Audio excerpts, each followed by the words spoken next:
एक नगर में प्रतिष्ठित व्यापारी रहते थे जिन्हें बहुत समय बाद एक पुत्र की प्राप्ति हुई थी।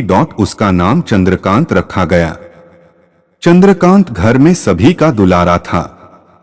अतिक कठिनाई एवं लंबे समय इंतजार के बाद संतान का सुख मिलने पर घर के प्रत्येक व्यक्ति के मन में व्यापारी के पुत्र चंद्रकांत के प्रति विशेष लाड़ प्यार था, जिसने चंद्रकांत को बहुत बिगाड़ दिया था। घर में किसी भी बात का अभाव नहीं था। चंद्रकांत की मांग से पहले ही उसकी सभी इच्छाएं पूरी कर दी जाती थी। शायद इसी के कारण चंद्रकांत को ना सुनने की आदत नहीं थी और ना ही मेहनत के महत्व का आभास था। चंद्रकांत ने जीवन में कभी अभाव नहीं देखा था, इसलिए उसका नजरिया जीवन के प्रति बहुत अलग था। और वहीं व्यापारी ने कड़ी मेहनत से अपना व्यापार बनाया था। ढलती उम्र के साथ व्यापारी को अपने कारोबार के प्रति चिंता होने लगी थी। व्यापारी को चंद्रकांत के व्यवहार से प्रत्यक्ष था कि उसके पुत्र को मेहनत के फल का महत्व नहीं पता। उसे आभास हो चुका था कि उसके लाड़ प्यार ने चंद्रकांत को जीवन की वास्तविकता और जीवन में मेहनत के महत्व से बहुत दूर कर दिया है। गहन चिंतन के बाद व्यापारी ने निश्चय किया कि वो चंद्रकांत को मेहनत के फल का महत्व स्वयं सिखाएगा, चाहे उसके लिए उसे कठोर ही क्यों न बनना पड़े।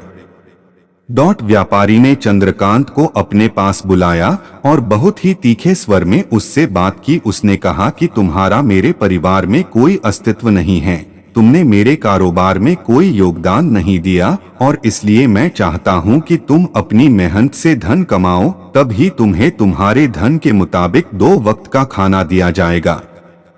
यह सुनकर चंद्रकांत को ज्यादा कोई फर्क नहीं पड़ा।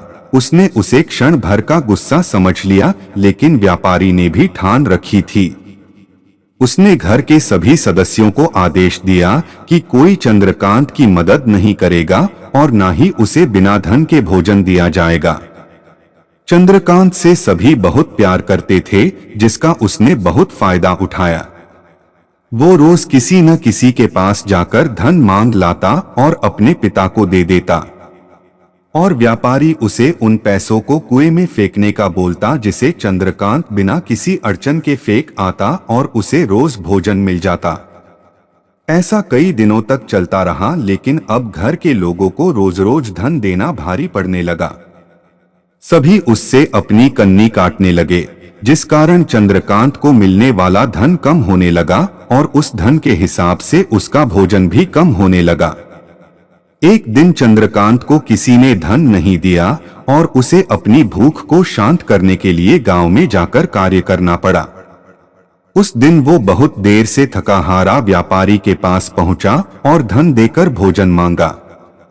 रोज के अनुसार व्यापारी ने उसे वो धन कुएं में फेंकने का आदेश दिया, जिसे इस बार चंद्रकांत सहजता से स्वीकार नहीं कर पाया और उसने पलटकर जवाब दिया, पिताजी, मैं इतनी मेहनत करके पसीना बहाकर इस धन को लाया और आपने मुझे एक क्षण में इसे कुएं में फेंकने कह दिया।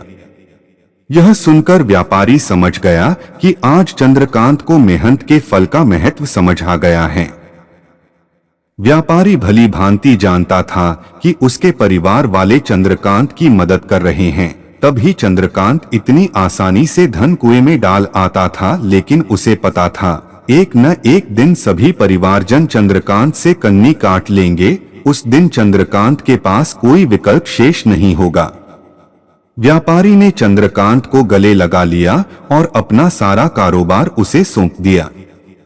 आज के समय में उच्च वर्ग के परिवारों की संतानों को मेहनत के फल का महत्व पता नहीं होता और ऐसे में यह दायित्व उनके माता पिता का होता है कि वो अपने बच्चों को जीवन की वास्तविकता से अवगत कराए। लक्ष्मी उसी घर में आती हैं जहां उसका सम्मान होता है। मेहनत ही एक ऐसा हथियार है जो मनुष्य को किसी भी परिस्थिति से बाहर ला सकता है।